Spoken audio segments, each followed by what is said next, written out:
الرحیم. پروگرام یہی تھا کہ حضرت صاحبزادہ مفتی عبدالرحمان صاحب خطاب فرمائیں گے اور یہ بندہ گنہگار آخر میں دعا کر دے گا. بہرحال یہ مجھے حضرت قاری صاحب کا پیار ہے، ان کی محبت ہے. اللہ تعالیٰ سلامت رکھے، ان کو بھی سلامت رکھے، سلامت با کرامت رکھے. انہوں نے میرا نام بھی بول دیا اور مائک میرے سامنے لا کے رکھ دیا، تو میں اس بات کو اپنی خوش نصیبی سمجھتا ہوں کہ اللہ پاک نے مجھے اپنے حبیب صلی اللہ تعالی علیہ وسلم کے میلاد پاک کی محفل کے اندر حاضری لگوانے کا موقع ملا ہے، کیونکہ اس محفل کے اندر حاضری جو ہے یہ معمولی بات نہیں ہے، بہت عظیم بات ہے.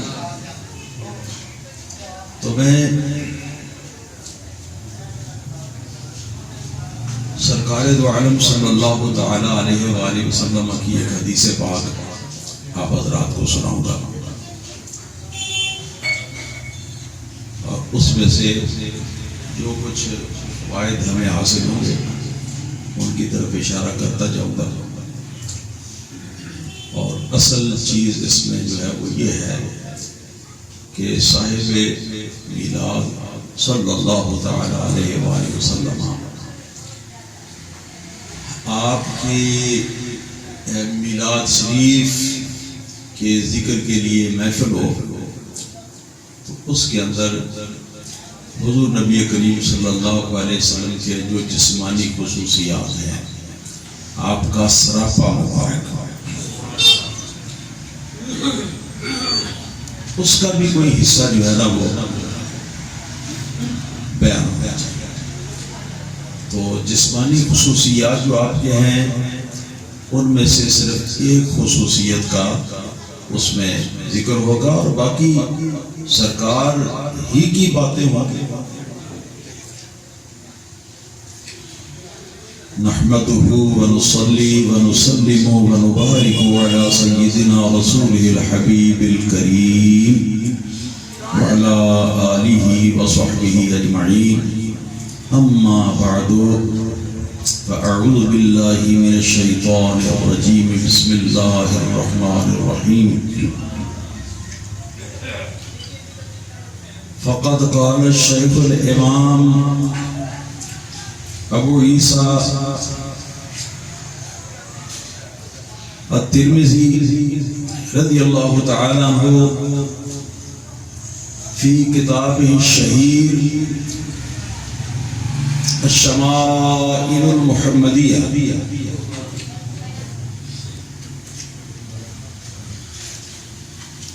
عن جعد بن عبد الرحمن عن السائب بن يزيد قال ذهبت بي خالتي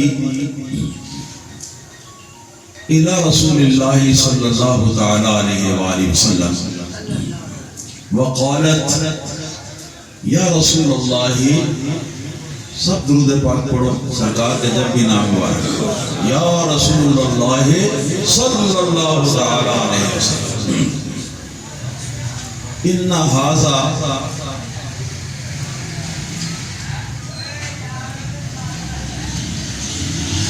ابن اختی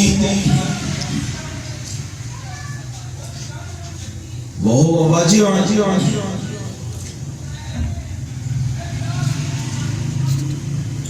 قال صائب فمسح رسول الله صلى الله تعالى عليه وآله وسلم بيده على رأسه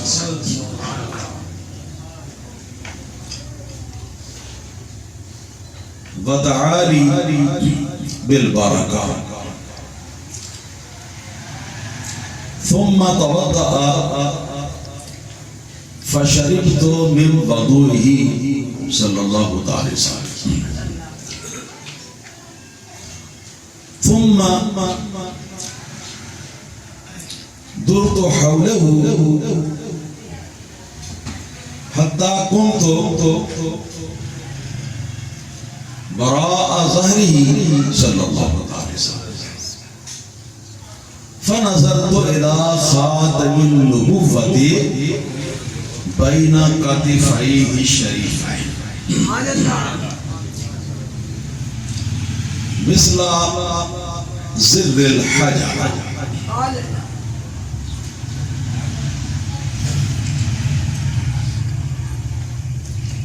یہ تھے الفاظ حدیث پاک. درود پاک پڑھ لیجیے ذرا. اللہم صلی وسلم وبارک علی سیدنا محمد وعلی آلہ وصحبہ فی کل لمحۃ ونفس بعدد کل معلوم لک.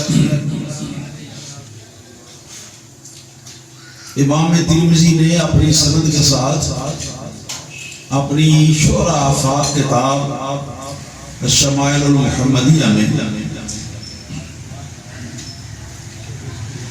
حضرت امام جعد بن عبد الرحمن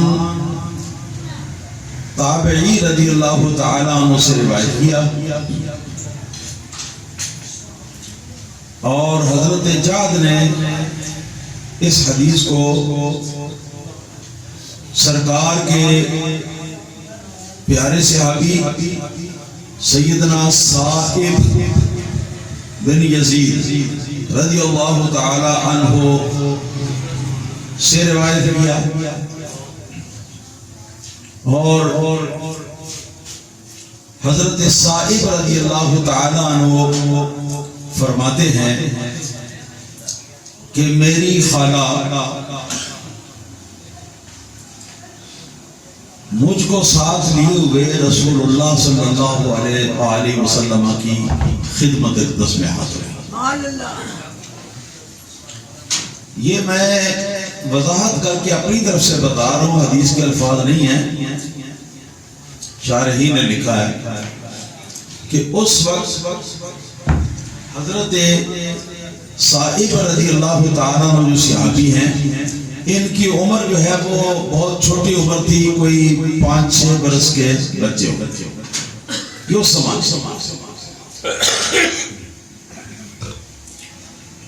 فرماتی ہیں کہ میری خالہ مجھے سرکار کی بارگاہ میں لے گئی. یہ جو ان کی خالہ ہیں ان کا نام حضرت بی بی علیا ہے. یاد رہے گا نام حضرت بی بی علیا.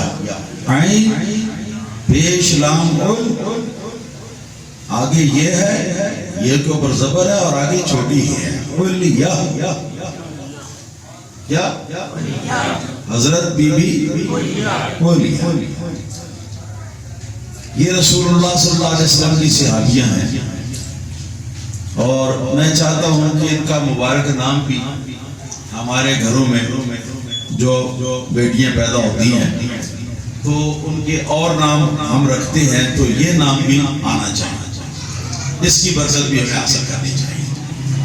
حضرت بی بی علیا، اس کا معنی بلند مرتبے والی. تو حضرت بی بی علیا جو خالہ تھی حضرت صائب، انہوں نے عرض کیا یا رسول اللہ صلی اللہ علیہ وآلہ وسلم ان ابن اختی ھذا وجع، کہ میرا یہ بانجا جو ہے اس کو سر میں درد کی تکلیف ہے. نام کیا صحابی کا بتایا؟ صحابی کا نام حضرت صائب،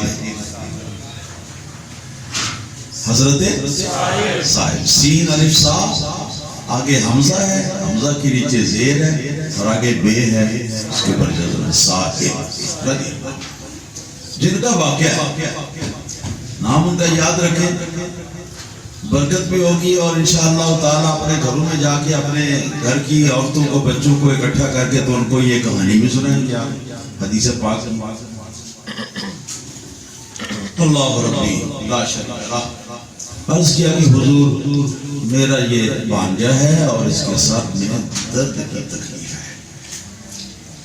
حضرت صاحب فرماتے ہیں صحابی کہ رسول اللہ صلی اللہ علیہ وسلم نے اپنا دست شفا جو ہے اس کو میرے سر کے اوپر رکھ دیا اور اس کو میرے سر پر ملا۔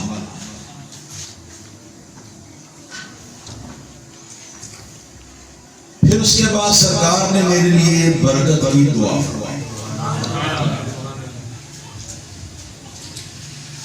دیگر احادیث جو دیگر محدثین نے بیان کی ہیں اسی مضمون میں، ان میں یہ بات بھی آئی ہے کہ حضرت صاحب رضی اللہ تعالیٰ عنہ فرماتے ہیں کہ جو ہی سرکار کا دست شفا میرے سر کے اوپر مس کیا تو اس کے مس کرتے ہی میرے سر کی درد جو ہے وہ مکمل طور پر ایسی دور ہوئی کہ یوں لگتا تھا جیسے مجھے کبھی سر میں درد ہوئی نہیں۔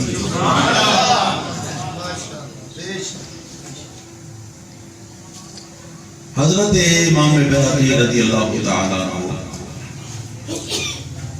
کی روایت میں یہ چیز بھی آئی ہے کہ حضرت صاحب صحابی رضی اللہ تعالیٰ کی عمر شریف جو ہے وہ 100 برس کے قریب اور ان کے شاگرد یہ فرماتے ہیں کہ ساری عمر بڑھاپے کے اس حال میں بھی جبکہ عمر آپ کی 100 برس کے قریب ہو چکی تھی، اس وقت بھی جہاں جہاں رسول اللہ صلی اللہ علیہ وسلم کا ہاتھ مبارک مس ہوا وہاں تک کے بال مبارک آپ کے بالکل سیاہ کالے تھے اور ادھر ادھر کے دوسرے بال جو ہیں وہ سفید۔ فرماتے ہیں بدعالی سرکار نے میرے لیے دعا فرمائی۔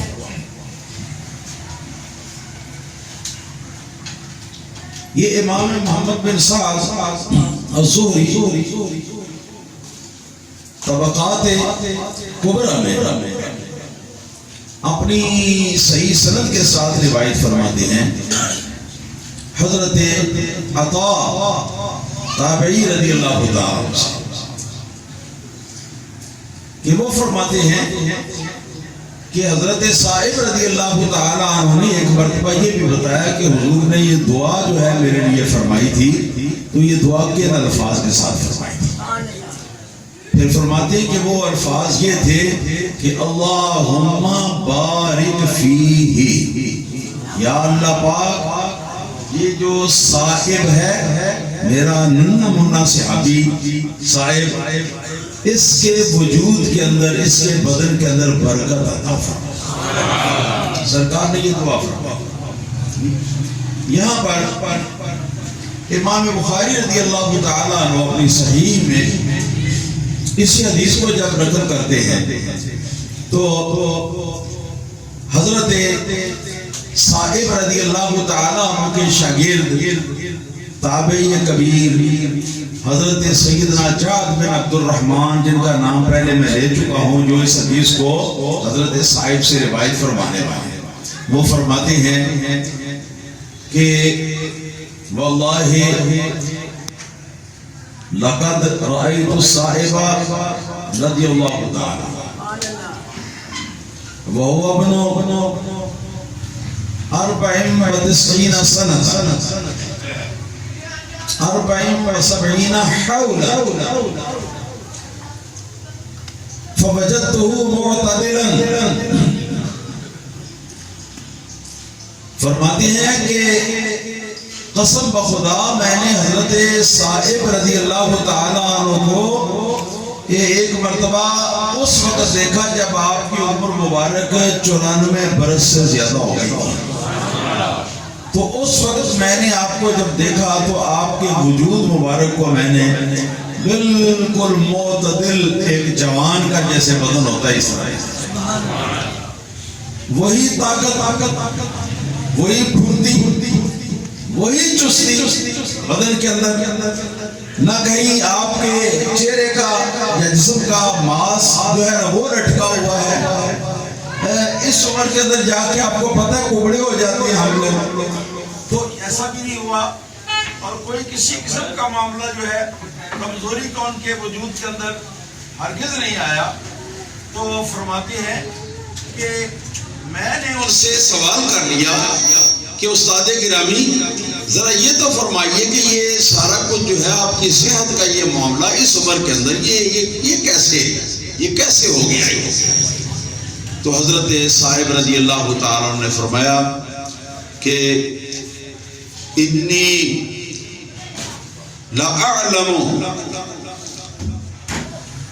انی واللہ ما متعتو بسمعی ولا بصری الا ببرکت دعاء النبی صلی اللہ تعالی علیہ وآلہ وسلم لی. فرمانے لگے کہ اے جعد، یہ جو کچھ تم دیکھ رہے ہو نا، میں اس کو رسول اللہ صلی اللہ علیہ وسلم کی اس دعا کا نتیجہ اور اثر سمجھتا ہوں جو سرکار نے میرے لیے فرمائی. اسی کی برکت سے میرے کانوں کی سنوائی بھی بالکل ٹھیک ٹھاک ہے اور میری آنکھوں کی بینائی بھی بالکل ٹھیک ٹھاک ہے. اور حقیقت یہ تھی کہ سر سے لے کر پاؤں تک آپ کا سارا وجود بالکل جوانوں کی طرح تھا. اللہ ربی لا شریک لہ، اللہ ربی لا شریک لہ. یہ سرکار کی دعا کی برکت ہوئی، سرکار کا ہاتھ مبارک سر کے اوپر رکھنے کی برکت ہوئی. اب یہاں میں ایک مسئلہ بتانا چاہتا ہوں، اگر آپ یاد رکھ سکیں. کیوں بھائی یاد رکھیں گے؟ کیوں بھائی چودھری ناظم حسین یاد رکھو گے؟ اچھا، تو پتہ کیا مسئلہ ہے؟ وہ مسئلہ اس سے یہ معلوم ہوتا ہے کہ رسول اللہ صلی اللہ علیہ وسلم کے زمانے کے مسلمانوں کا، کون مسلمان تھے اس زمانے میں؟ صحابہ کرام، صحابیات، ہاں جی، کا یہ دستور تھا کہ اگر کوئی بھی تکلیف ان کو پہنچتی، کوئی بھی پریشانی ہوتی، کوئی بھی مشکل ہوتی، خواہ بدنی بیماری ہو یا کوئی روحانی مشکل ہو یا کوئی مالی مسئلہ ہو یا کسی بھی قسم کی کوئی دشواری یا مسئلہ ہو، تو وہ کیا کرتے؟ ان کا دستور کیا تھا؟ سیدھے بارگاہ رسول اللہ صلی اللہ علیہ وسلم میں حاضر ہو جاتے تھے. اور کیا سمجھ کے حاضر ہوتے تھے؟ کچھ سمجھے آپ کے نہیں؟ یہ سمجھ کے حاضر ہوتے تھے کہ یہ حاجت جو ہے ہماری یا جو ہماری مشکل ہے، رسول اللہ صلی اللہ علیہ وسلم کی بارگاہ حاجت روا اور مشکل کشا سے یہ حل ہو جائے گی. کچھ سمجھ آئی؟ ابھی نہیں آئی، ابھی نہیں آئی. اس زمانے میں بڑے فتنے ہیں، اور ان فتنوں میں سے بہت بڑا فتنہ جو ہے وہ یہ ہے کہ جو صحیح گروہ برحق جس کو رسول اللہ صلی اللہ علیہ وسلم نے جنتی گروہ قرار دیا ہے، ان کا نام ہے اہل سنت و جماعت. ان کے مقابلے میں کئی چھوٹے چھوٹے گروہ، کئی بڑے بڑے گروہ ڈھیر سارے نکل آئے ہیں، اور ہر ایک جو ہے نا وہ سینے پر ہاتھ مار کے تو کہتا ہے کہ میں جو کچھ کہتا ہوں نا وہ صحیح ہے اور اہل سنت و جماعت غلط ہے. کہتے ہیں کہ نہیں؟ کہتے ہیں نا. اچھا، اب ان کے کہنے کی باتوں میں ایک بات یہ بھی ہے کہ اللہ تعالیٰ کے مقبول بندوں کی بارگاہ میں مصیبت کے حل کرانے کے لیے مشکل کے دور کرانے کے لیے، بیماری اور کسی بھی تکلیف جو ہے اس سے نجات پانے کے لیے تم بے وقوف ہو جو جاتے ہو۔ اگر ایسا معاملہ ہے، جسمانی اگر درد ہے تو کسی ڈاکٹر یا حکیم کے پاس جاؤ نا، یہ بیچارے تمہیں کیا دیں گے اللہ والے۔ اگر کوئی معاملہ مقدمے کا کچہری کا ہے تو کسی وکیل کے پاس جاؤ۔ اگر کوئی معاملہ لڑائی جھگڑا یا انتظامیہ کا ہے تو پھر تھانے دار کے پاس جاؤ۔ اور یہ ہے طریقے مشکل کو حل کرانے کے۔ تم نے یہ کہاں سے یہ نکال لیا ہے کہ تم آپ اللہ تعالیٰ کے نیک بندوں کے پاس جاتے ہو کہ وہ تمہاری اس مشکل کو وہ حل کر دیں گے؟ یہ ہے ان لوگوں کا کہنا۔ اب میں صرف اتنا عرض کروں گا، ذرا تصور کریں، ایک طرف ہے ہم اہل سنت و جماعت کا عقیدہ اور مذہب، دوسری طرف ہے سارے گمراہ فرقوں کا عقیدہ اور مذہب۔ ٹھیک ہے جی، یہ اہل سنت و جماعت کا عقیدہ مذہب، اور یہ ہو گیا تمام دوسروں کا عقیدہ اور بد مذہب۔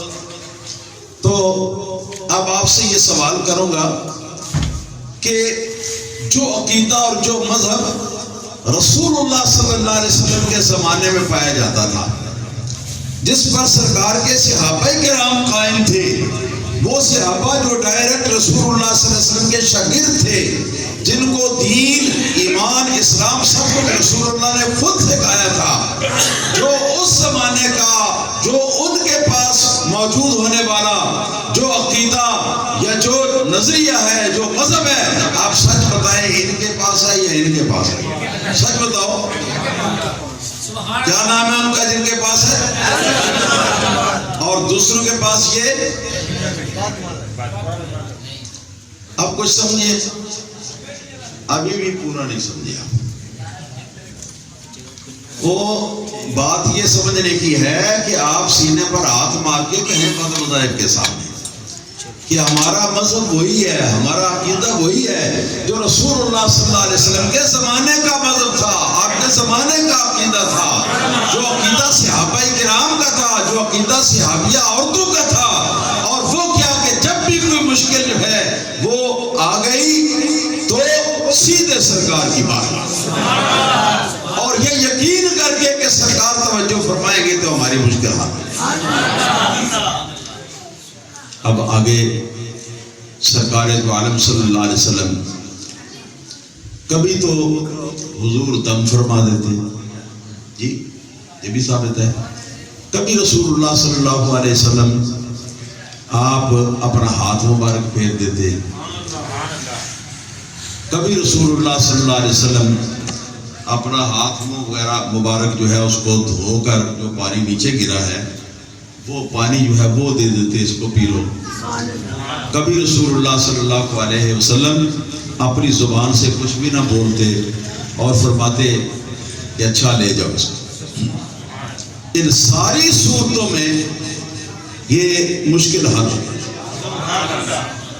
مشکل حل۔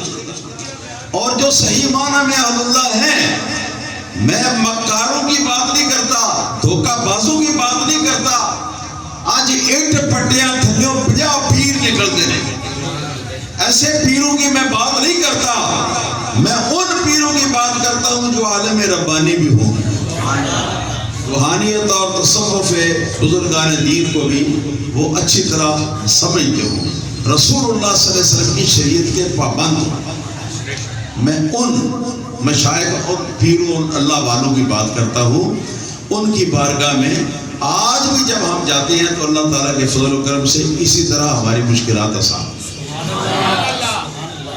میں نے اپنی آنکھوں کے سامنے دیکھا ہے کہ درد سے روتا ہوا، چلاتا ہوا آ گیا، ہاں جی،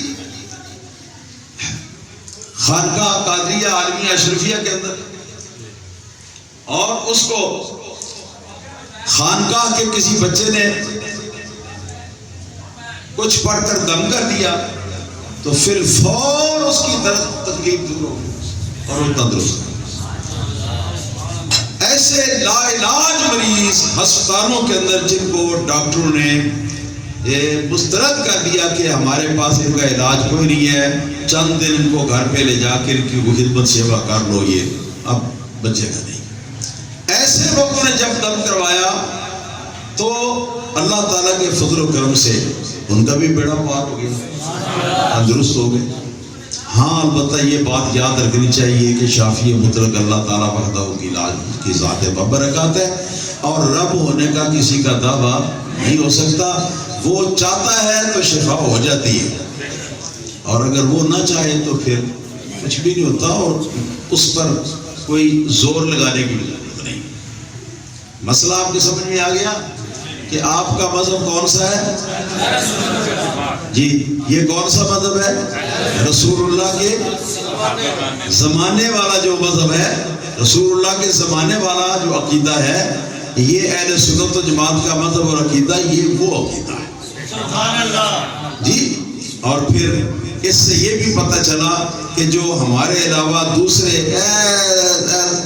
سجو کھبی ادھر ادھر جڑے مطلب ادھر کو نکلی ہے، شاہ کو ادھر نکلی ہے، کوئی ادھر نکلی ہے، ہاں جی، تو ان لوگوں کا جو عقیدہ ہے یہ رسول اللہ صلی اللہ علیہ وسلم کا بتایا ہوا، سمجھایا ہوا، اور صحابہ کرام رضوان اللہ علیہم اجمعین کا سمجھا ہوا جو عقیدہ اور جو مذہب ہے وہ ہرگز نہیں ہے۔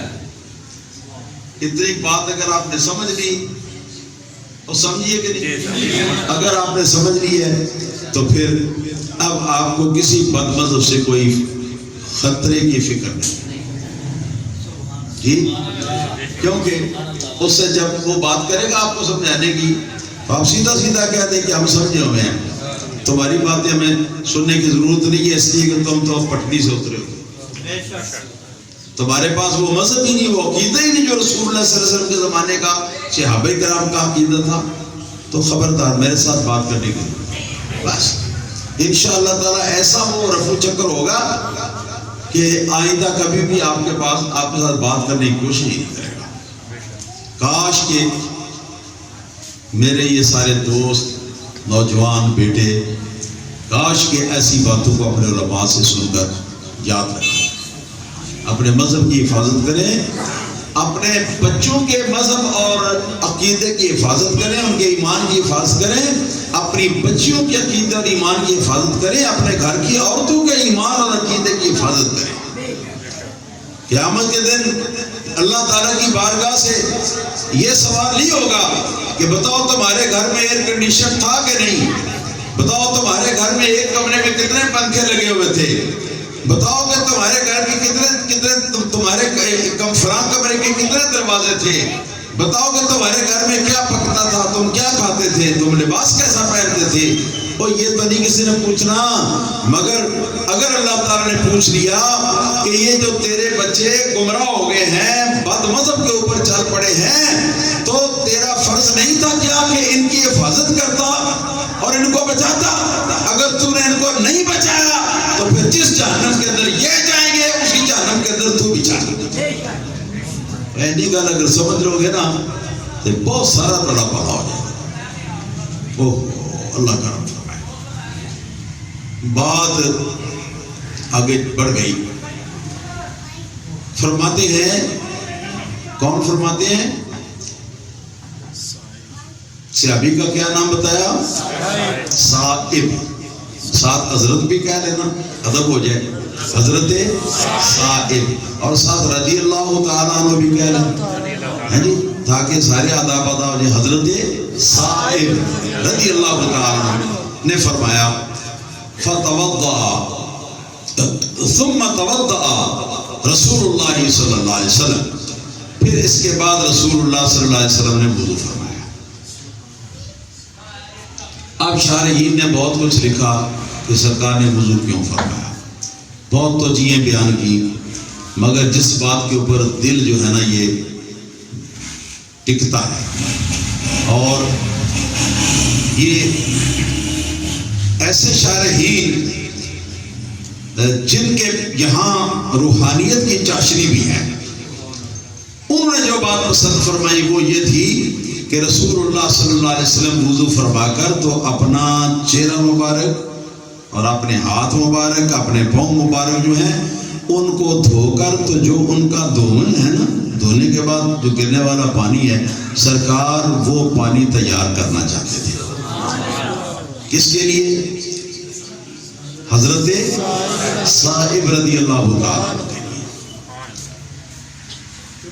اور حقیقت یہ ہے کہ رسول اللہ صلی اللہ علیہ وآلہ وسلم اگر کبھی لوگوں کے سامنے وضو فرماتے نا، تو صحابہ کرام رضوان اللہ علیہم اجمعین اپنے ہاتھوں کو آگے بڑھ کر تو سرکار کا جہاں وضو مبارک کا پانی گرتا نیچے اپنے ہاتھوں کو پھیلا دیتے. اور ایک صحابی نہیں ہوتا، بہت سارے، اور بڑھ چڑھ کر ایک دوسرے سے، تو جو پانی گرتا اس پانی کو اٹھا کر پی لیتے، اپنے سر پر مال لیتے، اپنے چہرے پر مال لیتے، اپنے سینے پر مال لیتے. جس کا ہاتھ نہیں پہنچ سکا، اس کو یہ حاصل نہیں ہوا شرف، تو وہ دوسرے کے ہاتھ سے ہاتھ لگا کر تو وہ یہ ساری برکت حاصل کرتا.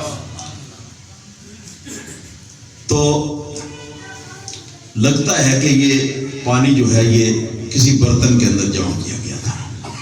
حضرت صاحب فرماتے ہیں پھر میں نے اس کو پیا. اور آپ کا یہ پینا کس مقصد کے لیے تھا؟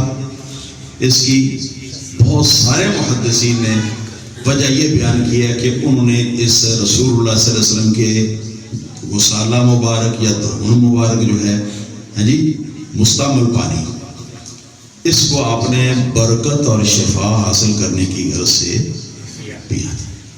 اس سے مسئلہ کیا معلوم ہوا کہ بزرگوں کے جو تبرکات ہیں جی ان کی حفاظت کرنا اور برکت حاصل کرنے کے لیے، شفا حاصل کرنے کے لیے ان تبرکات کو کھانا پینا، یہ سنت ہے نبی پاک صلی اللہ علیہ وسلم کے شاگردوں.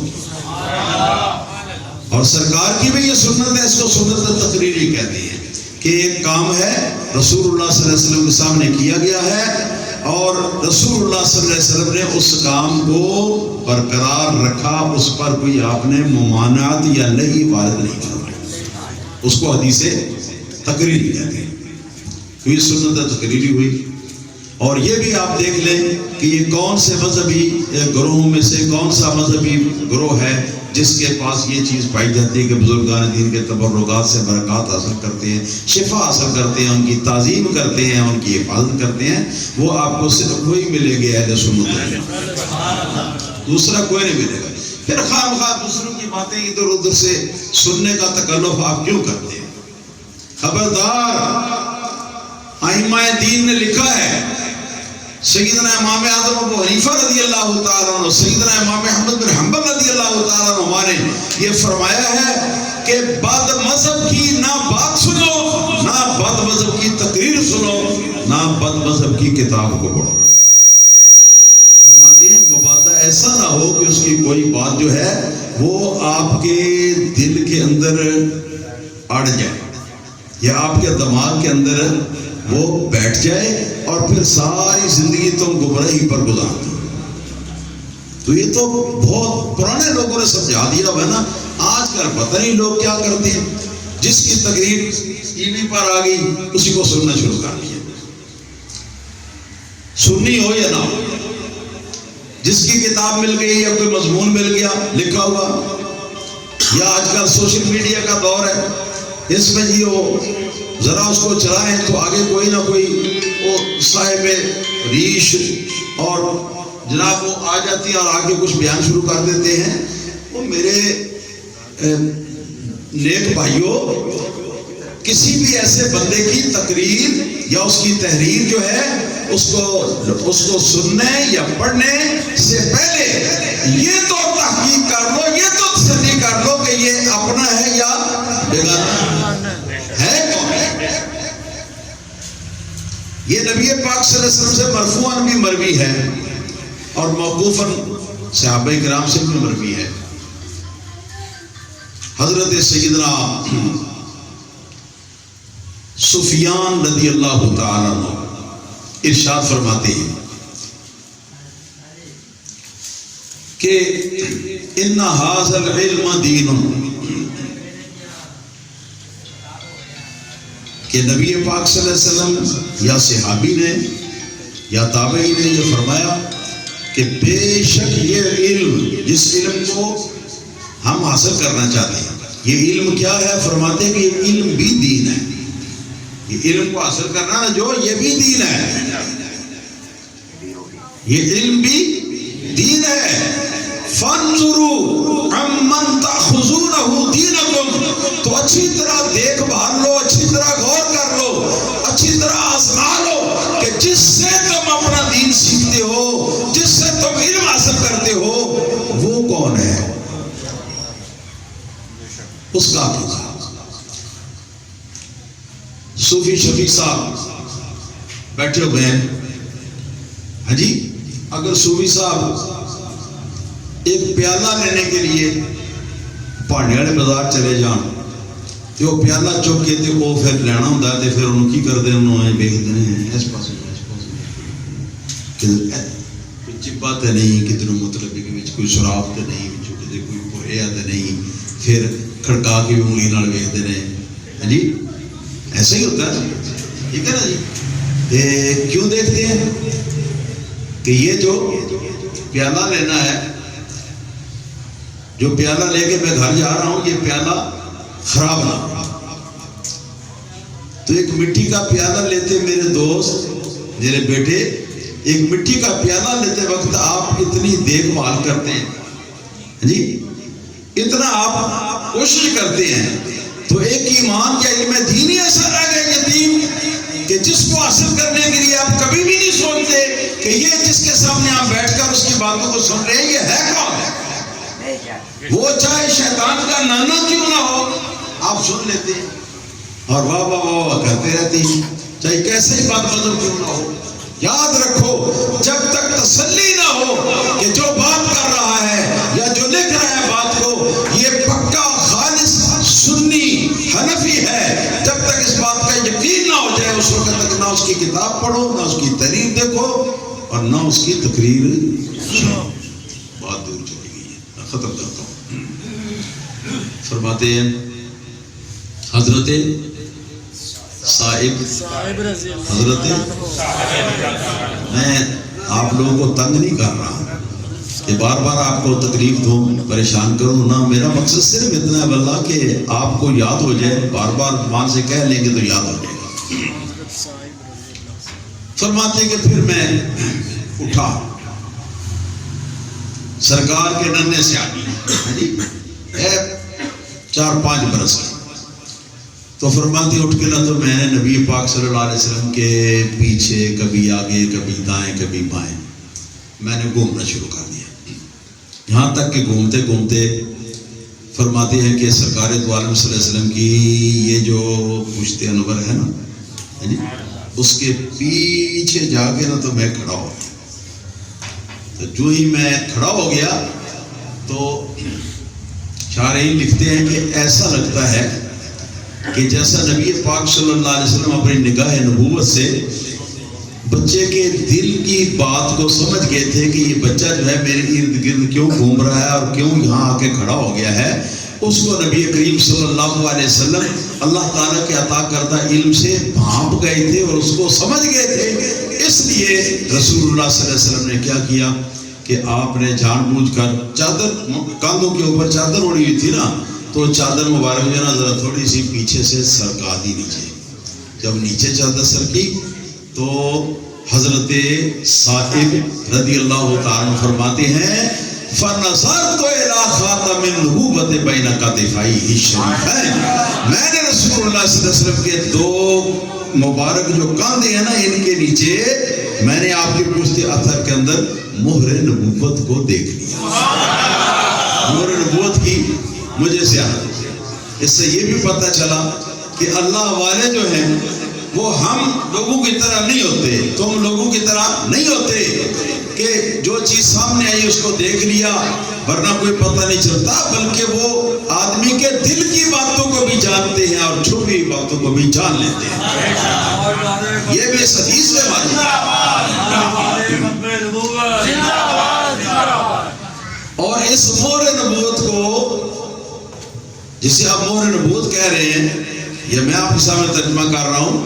عربی زبان میں اس کو خاتم النبوہ کہتے ہیں. کیا کہتے ہیں؟ ہاں، خاتم جو ہے نا جی، اس کے کئی معنی. یہاں جو معنی ہے نا اس کا، تو وہ ہے نشانی، علامت. تو معنی کیا ہے کہ یہ مور مبارک جو تھی یہ رسول اللہ صلی اللہ علیہ وسلم کی نبوت کی نشانی تھی.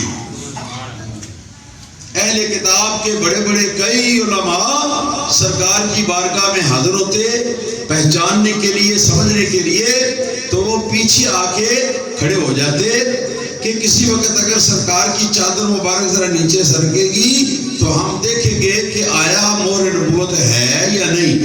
اگر پا لیا مور نبوت کو کہ وہ نظر آ گئی تو فوراً آگے بڑھ کر چوم لیا اور سرکار کے ہاتھوں میں آ کے ہاتھ دیے اور عرض کیا حضور مجھے کلمہ پڑھائیں. میں تسلی کر چکا ہوں کہ واقعی آپ اللہ تعالیٰ کے نبی، یہ مور نبوت ہے. پھر ان سے بعض روایات میں آتا ہے کہ کسی نے پوچھا، اور اس روایت میں یہ ہے کہ انہوں نے خود ہی فرمایا مثل ذبر الحجلہ.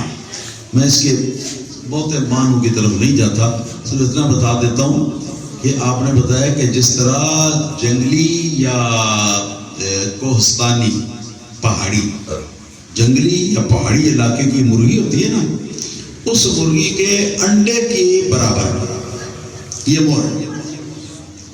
اس میں بتانا یہ مقصد ہے کہ کتنی جگہ میں وہ تھی. مرغی کا انڈا جو ہے نا وہ آپ دیکھ لیں، ہے جی، اتنی جگہ پہ.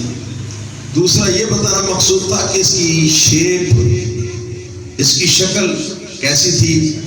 تو یہ بتایا کہ بیضوی شکل کا دائرہ، بیضوی شکل کا، جیسے انڈا ہوتا ہے نا، انڈے کی گولائی ہوتی ہے جی، سائڈوں سے ذرا نمودری ہوتی ہے اور اوپر سے اور نیچے سے کم نمودری ہوتی ہے.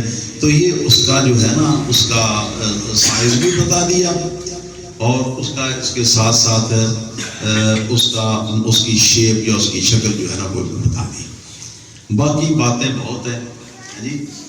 میں اگر چاہوں تو آپ کو کبھی یہ بتاؤں نا کہ رسول اللہ صلی اللہ علیہ وسلم کی مور نبوت کیسی تھی اور کیا چیز تھی اور اس کی تفصیلات، تو واللہ میں اللہ تعالیٰ کے فضل و کرم سے 2-2.5 گھنٹے میں صرف مور نبوت کا نقشہ جو ہے نا آپ کو دکھانے کے لیے، آپ کو سمجھانے کے لیے، ایسے جیسے آپ کو دیکھا ہوتا ہے، میں اتنی دیر تک بیان کر سکتا ہوں، مگر ٹائم کافی ہو چکا ہے. حدیث پاک کا میں نے ترجمہ کرنا تھا، بیچ میں کچھ مسائل آ گئے، تو یہ سب آپ کے فائدے کے لیے ہیں. اللہ تعالیٰ ان مسائل کو سن کر ہمیں اپنا اور بیگانہ جو ہے اس کو جاننے پہچاننے کی توفیق عطا فرمائے، اور اللہ تعالیٰ اس سے جو فوائد حاصل ہوئے ان کے اوپر عمل کرنے کی توفیق عطا فرمائے. وآخر دعوانا الحمدللہ رب العالمین.